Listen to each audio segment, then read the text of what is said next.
빌립보서 강의 15번째 빌립보서 2장 9절부터 11절 말씀 같이 하겠습니다. 이러므로 하나님이 그를 지극히 높여 모든 이름 위에 뛰어난 이름을 주사 하늘에 있는 자들과 땅에 있는 자들과 땅 아래에 있는 자들로 모든 무릎을 예수 이름에 꿇게 하시고 모든 입으로 예수 그리스도를 주라 시인하여 하나님 아버지께 영광을 돌리게 하셨느니라. 아멘. 우리가 빌립보서를 보면서 1장 27절을 절대 놓치면 안 되죠. 제가 이거를 거의 완전 끝날 때까지는 아니지만 거의 끝날 때까지 계속 이야기할 겁니다. 우리 빨간 글씨만 1장 27절 같이 읽겠습니다. 오직 너희는 그리스도 복음에 합당하게 생활하라. 아멘. 그러면 여러분 보세요. 그리스도 복음에 합당하게 생활하는 게 뭡니까? 5절 말씀이죠. 5절 말씀 같이 읽겠습니다. 너희 안에 이 마음을 품으라 곧 그리스도 예수의 마음이니. 아멘. 그리스도 복음에 합당하게 생활하는 것은 내가 잘 사는 게 아니에요. 전쟁 개념이라고 말씀드렸습니다. 공동체 개념이라고 말씀드렸습니다. 우리가 한 마음 되는 게 중요하죠. 한뜻 되는 게 중요하죠. 겸손해야 돼 중요하죠. 그 기준이 어디예요, 여러분? 기준이 김 목사가 아닙니다. 여러분 기준이 우리 중에 신앙생활 잘하는 분이 아니에요. 예수님이에요. 예수님이 기준이 돼요. 복음에 합당하게 생활하는 것은 내가 기도를 1분 했는데 2분 하고 뭐 전에는 내가 주일날만 겨우 나왔는데 내가 금요일도 나오고 새벽에도 나오고 여러분 이런 것이 기준이 아니라 성경 우리에게 제시하는 기준은 그리스도예요. 그리스도가 기준이에요. 핑계할 수 있겠습니까? 그리스도가 기준이 된다는 말이 뭡니까? 6절부터 8절 말씀이죠. 6절 말씀에 그는 근본 하나님의 본체시나 하나님과 동등됨을 취할 것을 여기지 아니하시고 7절 오히려 자기를 비워 종의 형체를 가져 사람들과 같이 되었고 8절 사람의 모양으로 나타나셨음에 자기를 낮추시고 죽기까지 복종하셨으니 곧 십자가에 죽으심이라. 이게 그리스도 예수의 마음이에요. 신앙생활은 이렇게 하라는 겁니다. 난 못해. 그럴 수 없는 거예요. 적당히 타협 없습니다. 성경이 이렇게 말씀할 수 있잖아요. 1단계는 가룟 유다 같고 2단계는 베드로 같고 3단계는 뭐 바울 같고 4단계는 예수님 같더라. 이러면 얼마나 코스속대로 좋겠어요. 그런데 우리에게 단 하나 제시하는데 그것이 곧 예수 그리스도이고 예수 그리스도의 마음이 무엇인가는 6절부터 8절까지인데 죽기까지 순종하는 바로 그런 모습이라는 거예요. 얼마나 우리가 겸손해져요. 얼마나 우리가 다른 사람과 마음을 맞춰야 돼요. 너 50 나 50 널 2개 나 2개 이게 아니란 말입니다. 나는 이 정도인데 너는 가만히 있어? 이럴 수 없다는 거예요. 우리가 어디까지요? 죽기까지. 결국 예수님이 죽으셔야 됐어요. 예수님 우리 하는 태도 보고 야, 요 놈은 안 되겠구나. 야, 요 녀석은 안 되겠네 해서 주님이 적당히 이 정도 하신 것이 아니라 이 말입니다. 주님이 죽으셔야만 됐어요. 우리가 어떻게 하나가 될 수 있을까요? 어떻게 우리가 한 마음 될 수 있을까요? 우리가 어떻게 한 영이 될 수 있을까요? 나만 죽으면 되는 거예요. 저 사람 핑계 될 게 아니고 상황 핑계 될 것이 아니라 내가 죽으면 이것이 그리스도 복음에 합당하게 신앙생활하는 거예요. 이것이 신앙생활이다라고 말하는 거예요. 우리가 말할 때 이게 신앙생활이라고 말할 때 내가 옛날에는 뭐 이랬었는데 지금은 이래 라고 말할 때 맞아요. 우리가 변화되는 것에만 집중해서 생각해서 그렇지 내가 이렇게 변화되는 그 중간 그 과정 그 가장 중요한 동기가 뭐예요? 그리스도 마음이에요. 이것이 변화예요. 여기까지 순종하는 거예요. 죽음이란 게 뭡니까? 끝입니까? 이러면 끝나는 건가요? 아니죠. 다 끝난 것이 아니에요. 대반전이 일어납니다. 9절에서 그러므로 반전이 일어나죠. 하나님이 죽기까지 순종한 십자가에 죽으신 하나님과 동등하신 분이 자기 자신을 nothing으로 여겨서 사람이 되었고 짐승으로 죽으셨죠. 그렇게 지극히 낮아지고 죽으신 주님을 지극히 높였다라고 말씀하고 있어요. 누구를요? 자신을 낮추신 그리스도를 높인 거예요. 죽은 그리스도를 높이신 거예요. 남한테 받은 것 때문에 상처 있고 마음 아파하고 예수님이 겟세마네 동산에서 아버지 내가 이런 모욕을 당했습니다. 내가 하나님의 아들인데 이런 모욕을 당했습니다. 제자들이 나를 배신했습니다. 나를 부인했습니다. 이러고도 내가 구세주라고 말할 수 있습니까? 이런 주님이 아니셨어요. 죽으셨어요. 죽은 그를 지극히 높였다고 말씀하고 있어요. 지극히 높였습니다. 인간이 도달할 수 없는 위치죠. 왜냐하면 이 자리는 the highest place, 이거는 오직 하나님의 자리이기 때문에 그래요. 아래로 낮아지신, 무덤까지 낮아지신 그 예수님을 하나님이 높이셨는데 원래 자리로 높이셨어요. 그리고 그에게 뛰어난 이름을 주셨어요. 모든 이름 위에 뛰어난 이름이 뭡니까? 이게 바로 여호와죠. 하나님의 이름을 주셨어요. 낮아지신 그리스도에게 하나님은 자신의 이름을 주셨어요. 그리고 하나님 보좌 우편에 앉게 하시고 하나님의 이름과 주권을 위임하셨어요. 그래서 예수님이 다시 하나님과 동등되게 되셨죠. 6절 말씀이죠. 근본 하나님과 본체시고 하나님과 동등하신 그 지위를 허락하셨어요. 언제요? 낮아지셨을 때. 언제요? 죽으셨을 때. 우리가 이 기독교 그리스도교의 비밀을 모르면 우리는 언제나 낮느냐 높느냐 가지고 늘 힘들어요. 제자들이 누가 높냐 가지고 다투었죠. 그때 주님께서 제자들 불러다가 하신 말씀이 무엇입니까? 그것은 이방인들이, 이방인 집권자들이, 이방인 권력자들이 하는 행태라 그 말입니다. 높아지려 하고 내가 한 것에 대하여 인정받으려 하고 이런 것은 그리스도인이 하는 일이 아니에요. 그런 것 가지고 속상해하고 그런 것 가지고 분노하고 이러지 않아요. 빌라도가 감히 주님, 하나님이신 주님 앞에서 내가 너를 살려줄 수도 있고 죽일 수도 있는 권리가 있는 걸 너 모르느냐라고 그딴 소리는 우리는 안 해요. 우리는 그리스도인으로서 다른 사람한테 그렇게 하지 않아요. 에베소 6장에 보면 상전들아, 사장들아, 종업원들을 네가 높은 자리 있다고 해서 공갈 협박하지 마라 이렇게 말씀하고 있어요. 왜요? 네 위에 주인이 있다고 말씀하시거든. 진정한 그리스도인은 그렇게 하지 않아요. 내가 어떤 지위에 있다고 그래서 내가 뭔가 가졌다고 해서 다른 사람을, 다른 그리스도인들을, 다른 인격체를 함부로 하지 않아요. 자신을 세상 모든 것보다 더 낮추신 예수 그리스도를 세상 어느 것보다 가장 높은 이름을 주셨어요. 어디까지 낮아지셨다고요? 죽음, 무덤까지 낮아지셨어요. 무덤은 자존심이 없는 곳입니다. 무덤은요, 자기 자신의 자격지심도 없습니다. 우리가 얼마나 많은 상처를 가지고 살아갑니까? 제가 직접 TV는 안 봤지만 그것에 대해 쓴 칼럼을 제가 어젠가 읽었어요. 한국에 있는 건데 어떤 엄마가 4살 된 아이하고 있는데 4살 된 아이가 절대로 엄마를 떨어지지 않습니다. 4살 되고 이렇게 됐는데 애가 지금도 엄마 젖을 먹고 자라요. 그러니까 계속 그 나이 됐는데 엄마 젖을 먹고 이러니까 엄마가 호르몬 불균형이 생겼어요. 잠도 못 자요. 밤에도 계속 엄마 젖을 물고 자기 때문에 엄마가 잠도 못 자요. 어린이 학교도 못 가려 하죠. 심지어 그 아파트에서 밑에 쓰레기 버리러 갔는데 그때도 안 떨어지려고 해가지고 친정 엄마가 와서 그걸 버려주고 한대. 이 아이의 문제를 가지고 상담하는 사람들이 그렇게 치료하려고 하는데 안 돼요. 근데 나중에 상담해 보니까 엄마가 문제가 있어요. 엄마가 어렸을 때 그 엄마가 맞벌이 하기 때문에 일 나갔어요. 그래서 늘 엄마가 그리웠어요. 그러다가 이 엄마가 혼자 있을 때 성폭행을 당했어요.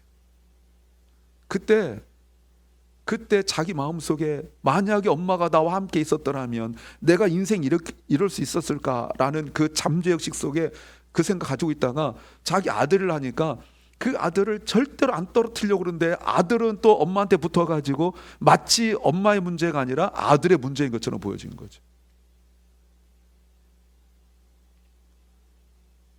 아들의 문제가 아니었던 거예요. 엄마 문제였어요. 그럼 엄마 문제 해결해 되어지니까 아들의 문제 해결되어지는 거죠. 우리가 이렇게 상처를 가지고 살아가요. 우리가 이렇게 힘듦 속에 살아가고 있어요. 우리 인생에 그 허비된 시간들이 그런 상처, 그 아픔 가지고 살아가고 있어요. 우리 그리스도인들은 무덤까지 낮아지시고 죽으신 그리스도로 말미암아 우리가 무덤에 내려간다 할지라도 두려워하지 않는 것은 하나님이 우리를 살려 높이시기 때문에 그렇습니다. 우리는 나를 믿지 않아요. 우리 그리스도인들은 하나님을 믿어요.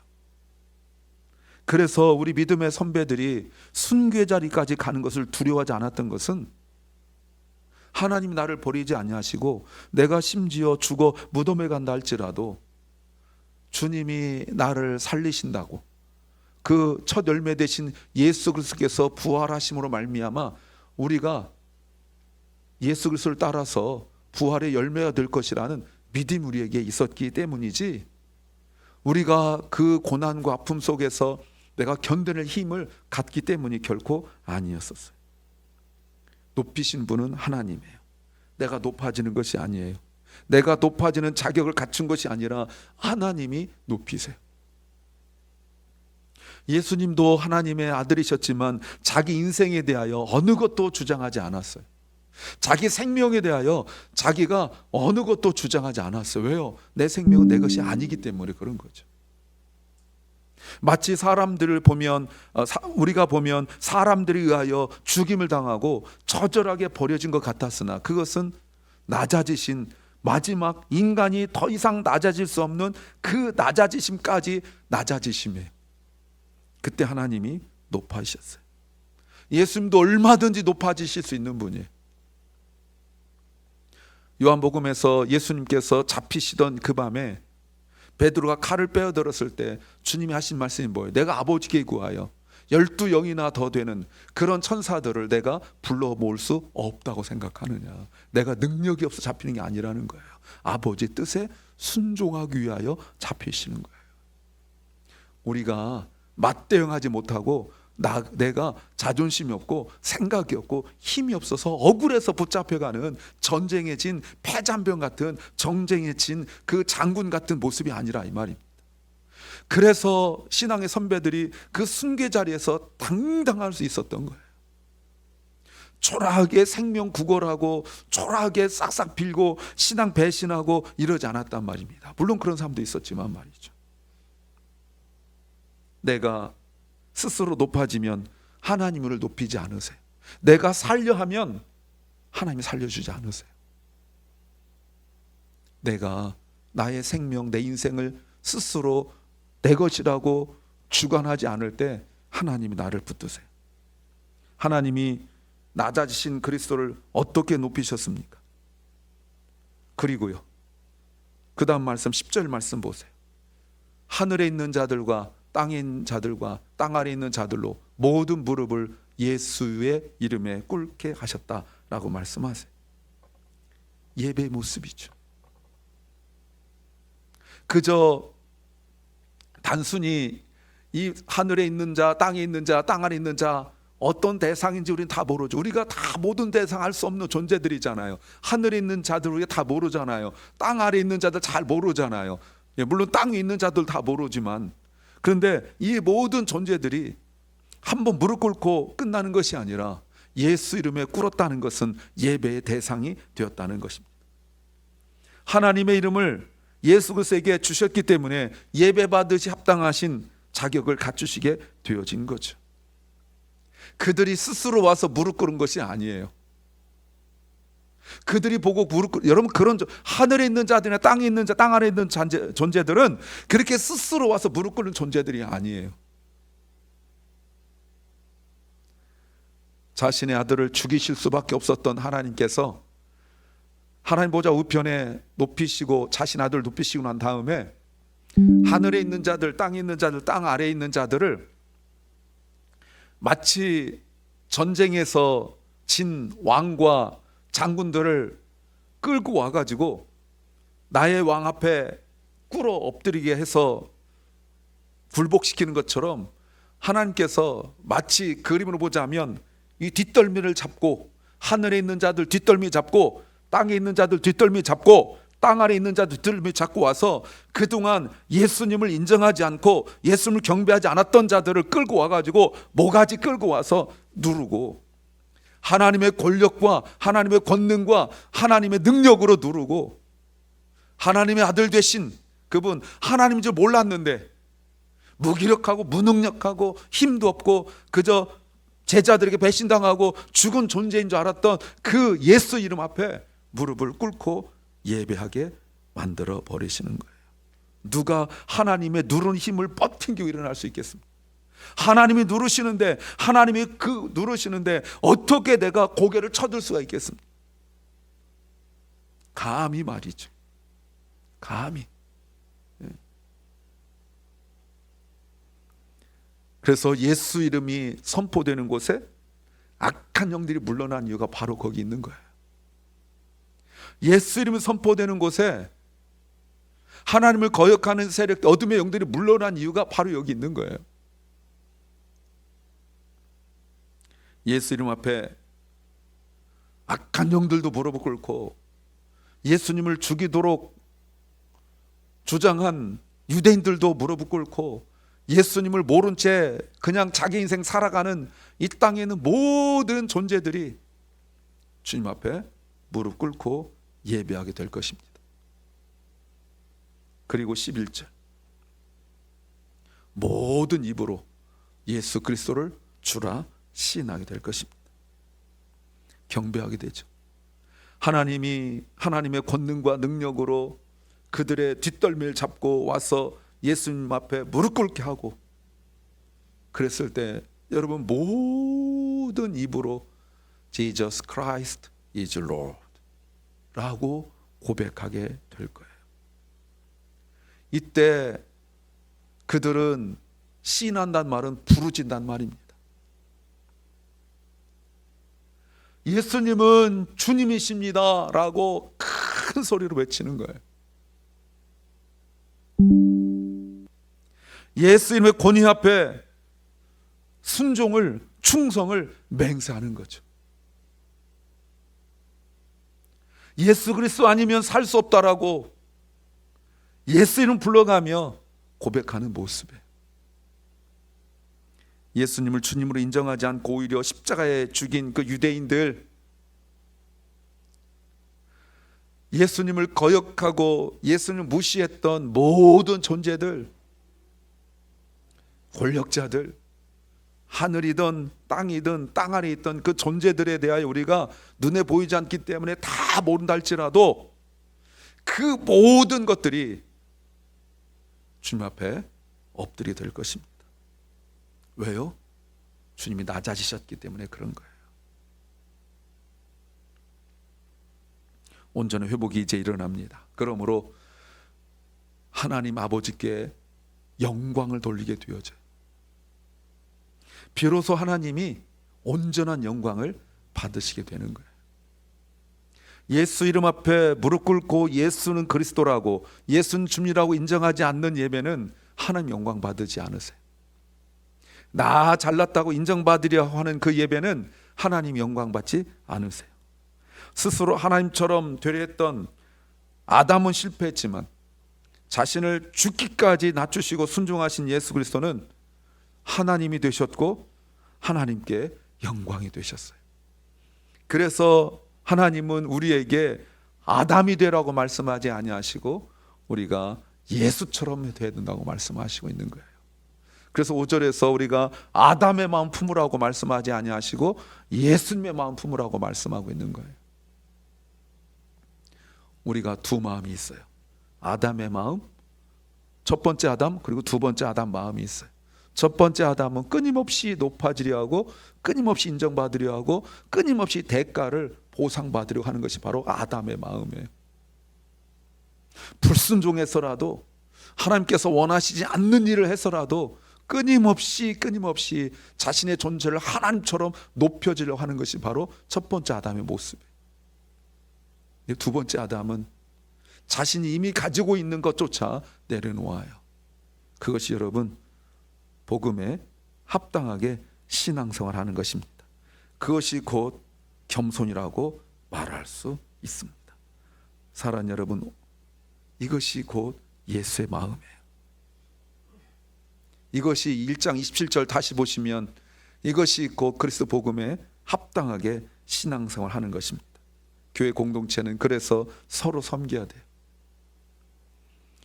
교회 공동체는 모두 예수님처럼 무덤으로 가는 겸손이 있어야 돼요. 그때 하나님이 높여주세요. 그때 하나님 우리를 인정하신다 이 말입니다. 비로소 우리가 예수 그리스도로 말미암아 얻은 생명의 가치를 갖게 되어져요. 왜 이 말을 할까요? 우리가 그렇게 하기 힘들기 때문에. 우리는 조금의 그 손해를 견디지 못해요. 우리는 조금의 그 아픔을 견디지 못해요. 우리는 어찌하든지 인정받으려 하는 그 속마음이 우리 안에 아담의 마음이 있어요. 사랑하는 여러분, 그런데 이거는 너희라고 말하고 있죠. 복수 개념이라고 말씀을 드렸어요. 처음부터 공동체 개념이에요. 혼자 신앙생활하는 것이 아니란 말입니다. 우리가 신앙생활할 때 그저 서로 마음 잘 맞추고 늘 분위기 좋고 늘 모든 것들이 늘 기분 좋게 하는 모임이 아니란 말입니다. 무슨 교회가 이래 라는 말 나올 정도 교회가 원래 그런 곳이에요. 교회는 세상의 악한 사람들과 또 다른 악함이 있는 곳이 교회입니다. 그래서요, 우리가 교회에서 죽는 연습을 하는 거예요. 그 훈련하는 곳이 바로 교회예요. 착하고 서로 마음 잘 맞고 서로 양보하고 이 경지까지 가려면 죽고 다시 살아난 사람들에 의하여 거듭나고 끊임없이 예수님을 닮아가는 성화의 과정 속에 있는 그 사람들만이 할 수 있는 일이에요. 이 은혜를 누리시길 소망합니다.